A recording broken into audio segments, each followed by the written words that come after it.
नमस्कार, मी रुचिता. ॲग्रोवनमध्ये आपल्या सर्वांचं स्वागत. आपण आजच्या ॲग्रोवन शेत मार्केट पॉडकास्टमधून महत्त्वाच्या 5 शेतीमाल बाजाराचा आढावा घेणार आहोत. आज आपण केळी, तूर, गहू, जांभूळ आणि कापूस बाजाराची माहिती घेणार आहोत. केळीच्या दरात मागील आठवड्यात नरमाई आल्यानंतर तेव्हापासून दर स्थिरावलेत. आजही केळीची बाजारातील आवक कमीच होती. मात्र केळीचा उठावही कमीच दिसतोय. पावसामुळे केळीला उठाव कमी असल्याचं व्यापारी सांगतात. तसंच बाजारात इतरही फळे आणि जांभळासह अन्य रानमेवा येतो, यामुळे केळी दरावर दबाव आहे. सध्या केळीला सरासरी 1500 ते 1800 रुपयांचा भाव मिळतोय. पुढील काळातही बाजारातील केळीची आवक कमीच राहण्याचा अंदाज आहे. मात्र इतर फळांच्या दराचाही केळीवर परिणाम दिसून येईल असं व्यापारी सांगतात. वाढती आयात आणि कमी उठाव यामुळे तुरीच्या दरातील मंदी कायम आहे. सरकारची तूर खरेदीही बंद झाली, त्यामुळे 2च आठवड्यात तुरीचा भाव 1500 रुपयांनी तुटला होता.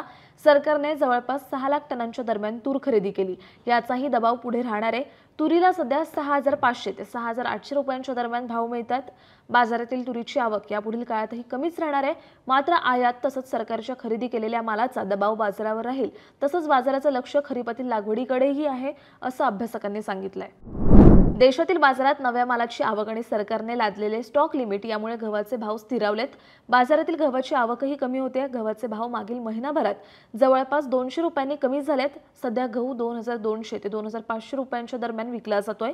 पुढील काळात गव्हाची आवक कमी होणार आहे. मात्र पुढील महिनाभरानंतर सणांची मागणी सुरू होईल, त्यामुळे गव्हाला उठाव राहील. या परिस्थितीत गव्हाच्या दरात सुधारणा होऊ शकते असा अंदाज गहू बाजारातील अभ्यासकांनी व्यक्त केला.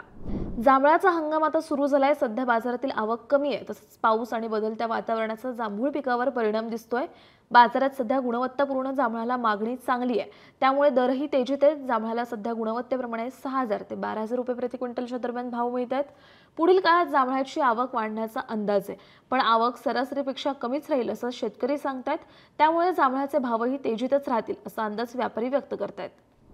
बाजारातील कापसाची आवक आता खूपच कमी झाली आहे, तरीही कापसाचे भाव कमीच आहेत. कापसाची दैनंदिन आवक 15 ते 20,000 गाठींच्या दरम्यान आहे. आंतरराष्ट्रीय बाजारात कापसाचे भाव दबावतच आहेत, त्यामुळे कापसाची आयातही सुरू आहे. सध्या देशातील बाजारात कापूस 7200 ते 7500 रुपयांच्या दरम्यान विकला जातोय. पुढील काळात कापसाची बाजारातील आवक कमीच राहणार आहे. मात्र आंतरराष्ट्रीय बाजारातील मंदी आणि जागतिक पातळीवरील निर्माण झालेली अनिश्चित परिस्थितीचा दरावर दबाव राहू शकतो असा अंदाज कापूस बाजारातील अभ्यासकांनी व्यक्त केला.